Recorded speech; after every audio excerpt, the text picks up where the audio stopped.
Hello everyone, you're welcome back to the channel. Silem here. In today's video, I'm going to teach you guys how to make a butterfly ruched skirt. If you want to see how to make this skirt, then definitely keep on watching. Oh, hey, I didn't see you there. I'm using 2.5 yards of fabric for this. You want to use at least 2.5 yards of fabric so that you have enough fabric for the ruching.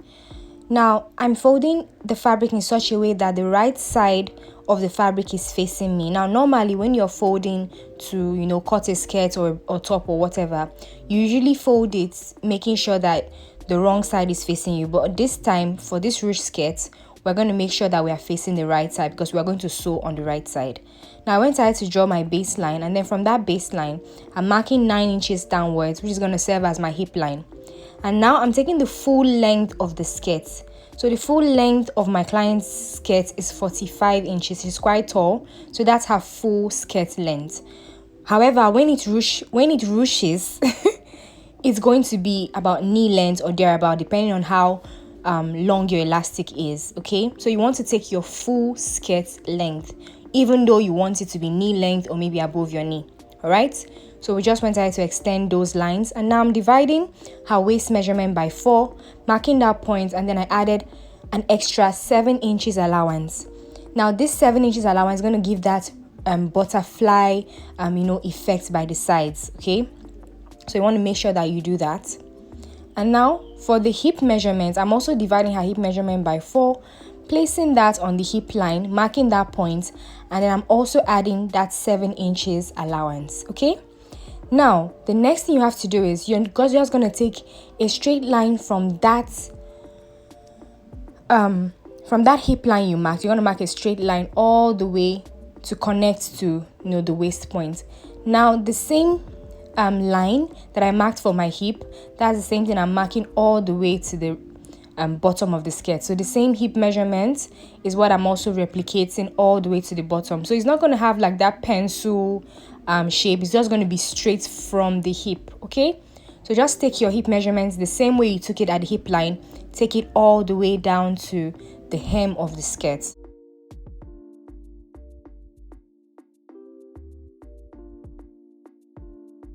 You don't want to make this pencil because it's going to ruche all the way up, so you want it to have enough space.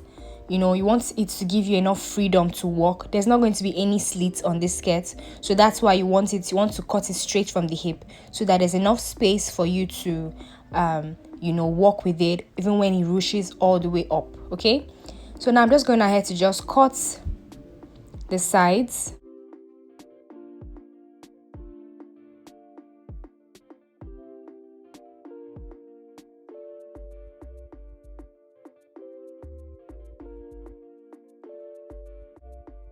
Now the next thing you want to do is you want to just cut that at that baseline. You want to cut along that baseline. That extra 7 inches you had out, you want to cut the baseline just at that point. I don't know if that makes sense, guys, but just look at what I did. Okay, you'd understand better with what I'm saying. Anyway, once you're done with that, once you've cut that out, you want to flip the skirt to the other side and then mark the same measurements you had marked. So the same hip, the same waist measurements. You want to mark that same line on the other side as well. Now, taking another piece of fabric, you want to fold it as well so you can cut the back piece. Okay, now I'm going to place the front piece on top of the back piece so that I can cut the back piece. Okay, now just the same way the sides are, for the back is going to be the same way. So I'm just cutting the sides of the back the same way that the front is as well. But I also made sure that I had my zipper allowance on the other side.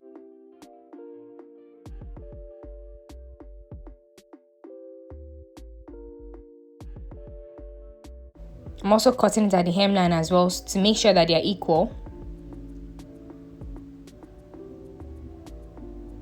Now, marking that zipper allowance, I'm just marking the points where I'm going to sew.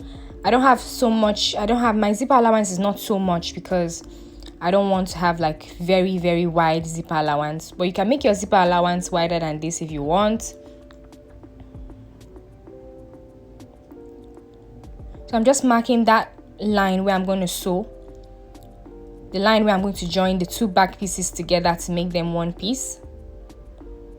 So you want to just go ahead and mark yours as well.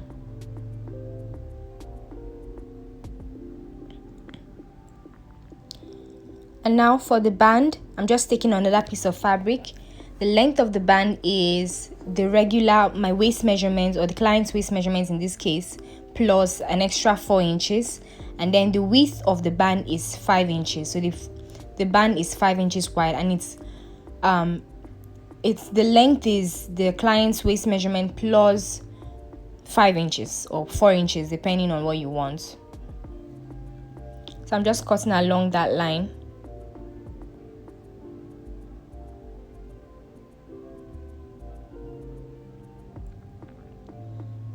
And now I'm just going to go ahead and just fold this in half and iron it flat. Now I'm just going ahead to just weave the sides. So you know that this is a butterfly ruche skirt. You can go ahead and those sides, that extra part that sticks out, you can go ahead and fold it in, hem it and sew it, or you can weave it just like I've weaved mine. Okay, now I'm taking the back pieces and I'm just joining the two back pieces together at that zipper allowance.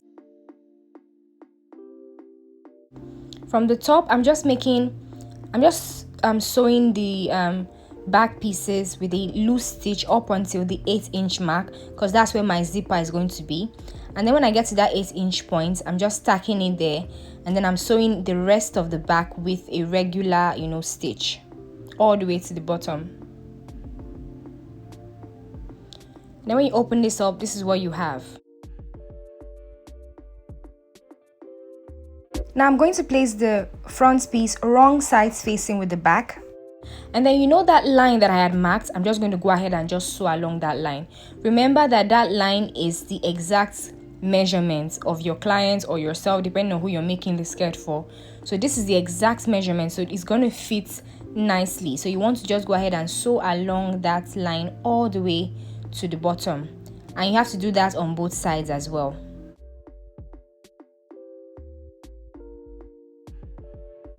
So I've done that for both sides.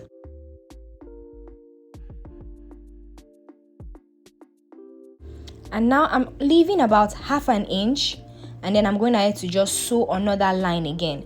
So ½ an inch from the initial line I sewed, I'm just going to go ahead and sew another line. Now this is going to serve as the space where my elastic is going to go through. Okay, so depending on how wide your elastic is, that's how wide you want this distance to be.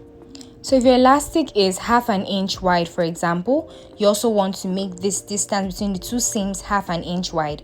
But if you're using a 1 inch wide elastic, which I wouldn't recommend, you have to make the distance between the two seams about 1 inch, or maybe 1 inch and a quarter or something. Okay, but I would advise you use a ½ inch wide elastic. Now my band, I've gone ahead to just iron it flat. Now I'm just opening the zipper allowance for the back, and then I'm going ahead to just sew my band. All right, I placed my band with the skirt right sides facing, and I went ahead to just sew the band on that waistline all the way around. And once I'm done with that, this is what we have so far. You can see our band is neatly fixed, and you can see the the ½ inch between the seams. Okay, you can see that neatly done. Now this is the back. I've gone ahead to attach my zipper, or insert my zipper rather.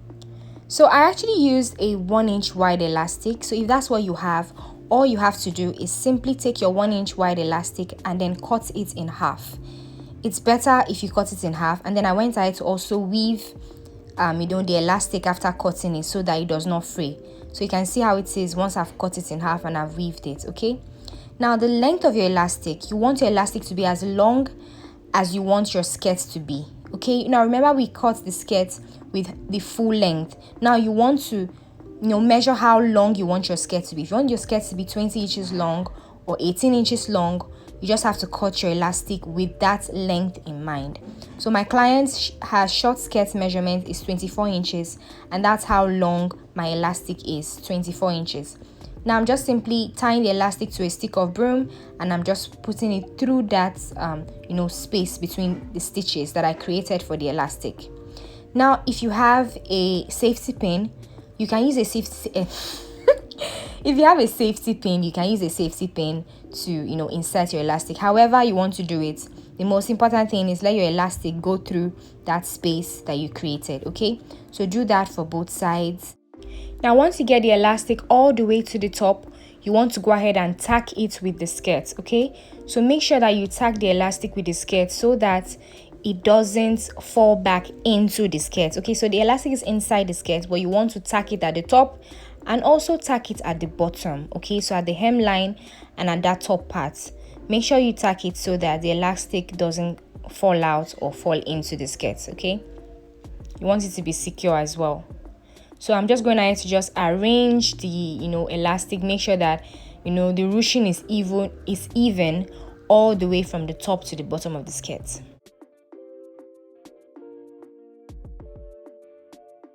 And that's it, guys. Very easy. If you haven't watched my drawstring ruched skirt tutorial, the link will be in the description box down below. Bye guys.